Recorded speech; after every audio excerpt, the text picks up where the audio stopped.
you need more money, and money isn't everything. But when you don't have it, it's the only thing that you think about.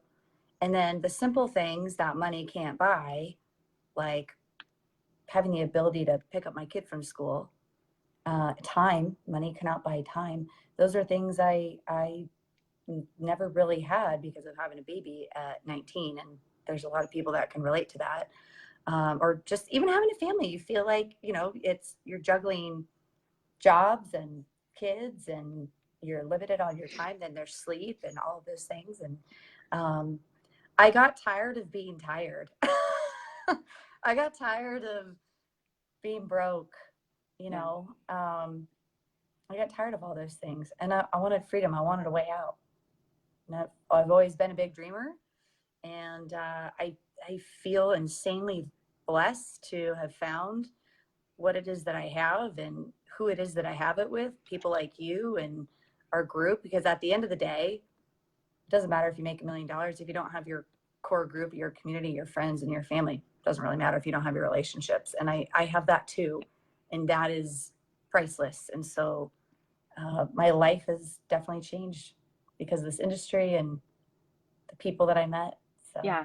things that they taught me. One of the things that I notice in a lot of the moms that I talk to that were maybe young moms or are single moms is the idea that they have to kind of live in this struggle because they're single moms or young moms.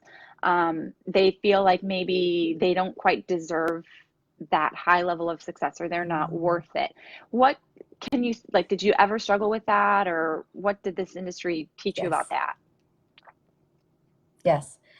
So that is the word I want to use, I can't use on here, but it's a mind cluster. Yeah, okay. I'll just say it like that. It screws with you. Uh-huh. Who says that you don't deserve those things? Who says that you can't have those things? And a lot of times those issues, that type of mindset is rooted in possibly an upbringing. Mm-hmm. If you grow up in a space where the language around the household is, we don't have the money, we don't have the money, we don't have the money, and you're operating around this type of environment, you're going to grow up saying those same things.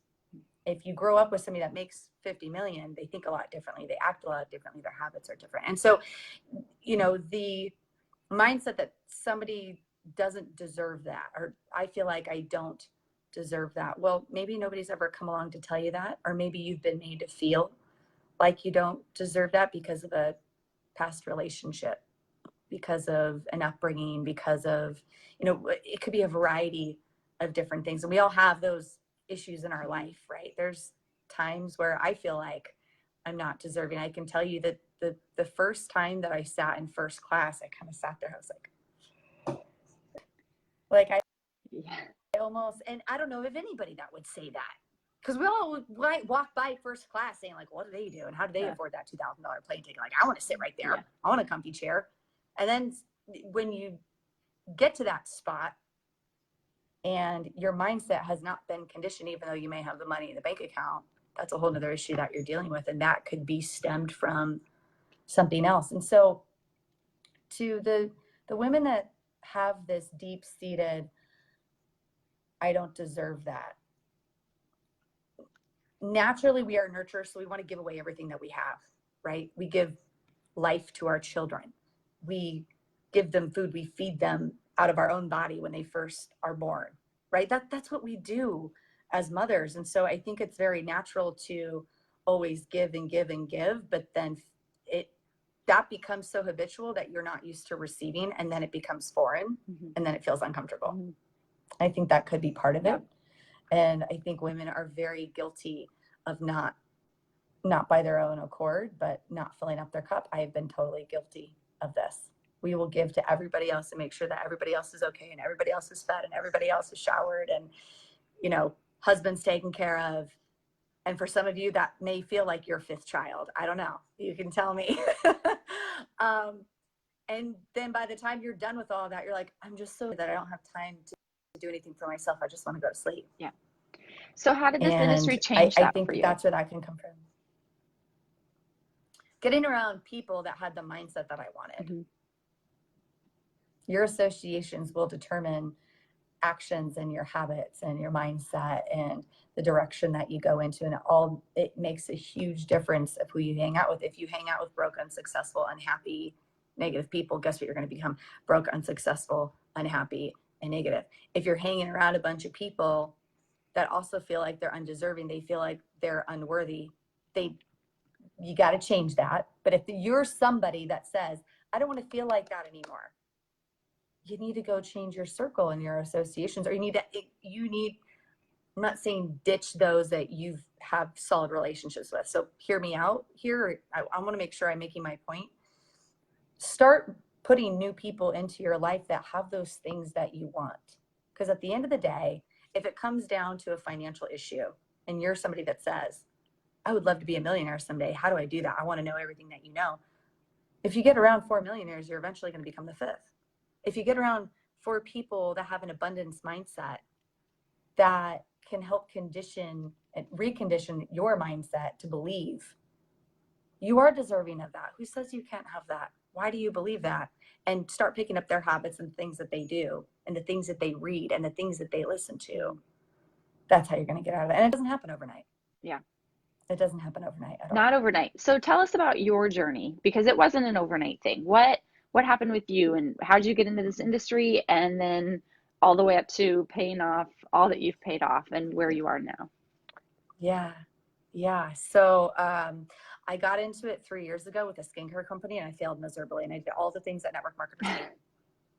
I spammed my friends. I posted on Facebook 27 times a day. And I copied and pasted other people's content, which made my network feel weird because they're like, that's not your voice. Why are you saying that? That's not something that you would say. Yeah. And then I chased them away. When they would say things like follow up, then I made people feel hunted because I wasn't actually looking to serve them. I was looking to sell them. I wasn't taught the difference between the two. I couldn't posture. I couldn't teach a team how to duplicate. I couldn't teach attraction marketing. I didn't know how to do that. Like I didn't know how to teach attraction marketing, but I knew that, based off some of the relationships that I had built, I did attract people to me because of that relationship. But how do you get people to come to you if they're cold market? How do you get them to trust you on a social platform? It all comes down to your content. It all comes down to identifying pain points. And then I made the shift and discovered that that's what my problem was the whole time. And I never made more than, $2,000 a month in the skincare brand. And for people, that would be a great extra income. That's a lot of money for a lot of people. I was in a position where that's what I was starting to live off of, and that wasn't enough for me. And I needed more, and I wanted to go bigger, and I wanted to go harder, and I needed somebody that had that capacity. I needed somebody that I could follow in their footsteps because they had already walked it out and they had been to that place I wanted to go. Mm-hmm. And so I made a switch, and I joined forces with the guy that has made a huge contribution to my life. All I did, and I didn't have a story. I was broke. I was $50,000 in unsecured debt. Why would anybody join me in business? I had no credibility. Yeah. So for those of you that are watching this saying, well, I can't do that because I don't have a story. I get it. I was that person. I didn't have anything to offer people, but I had this guy in my back pocket who's had a lot of success, and this new company that was coming about with great products. And now there's CBD and all kinds of other great things. And so really by just doing everything that he told me to do, which was hard because you have ideas about what you think you should do, but the ideas that you have gotten you to a place that you don't want to be in. So why should you listen to the own voice inside your head? You need to go listen to somebody else that knows better. It's just like parenting, right? You tell your kid, don't touch that stove. Yeah. And the kid has to learn through experience, and they touch the stove and they burn themselves and they go, oh, that's why I shouldn't touch it. And there was a lot of having to recondition what it is that I had understood about network marketing and how I was communicating that, and going back and retracing some steps. And then in 18 months with consistency and expanding my capacity and growth, I was able to pay off $50,000 of debt. 25 was an equity line, another 25 was credit cards.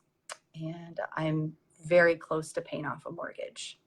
And that is something that I never thought I would be able to do before I was 40.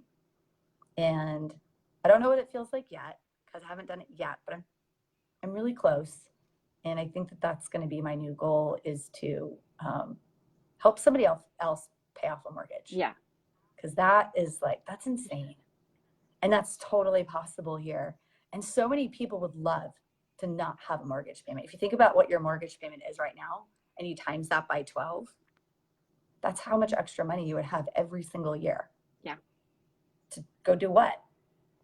Maybe go buy another piece of property. You can pay off all your cars. I mean, there's like so many things that you can go do. Go save for your kids' college fund. Sorry, I just want to back up because I want to just summarize what you said. You joined with our business and you had no story, you had no success to build on, and you just did what you were told consistently. And that's gotten you to this point right now. So everybody that's watching that's 50,000 in debt or living paycheck to paycheck, or, you know, on assistance or whatever, that's possible for them here as well. If they join and they do what they're told and they stay consistent with it, that is a real possibility of turning this opportunity into their success story, right? And here's where it gets hard, because I'm going to be really honest with you. It's a really simple business. It's really simple principles that you live by, very simple steps that you just have to do consistently. But that's the tough part, is doing it consistently. Because if everybody did things consistently, there'd be no such thing as obesity. Absolutely. Everybody would eat right. Everybody would be going to the gym. If everybody could be consistent with a budget and not overspend and buy things that they don't need with the money that they don't have to impress people that they don't like, we wouldn't have people wouldn't have as many problems. That's the toughest part. And that's also a mindset. That's also a reconditioning. It's establishing new habits. And that's tough. How do you like all of a sudden just quit smoking? How do you just quit eating sugar? Like, it takes 21 days. It takes consistency. And everybody knows that. And that's what this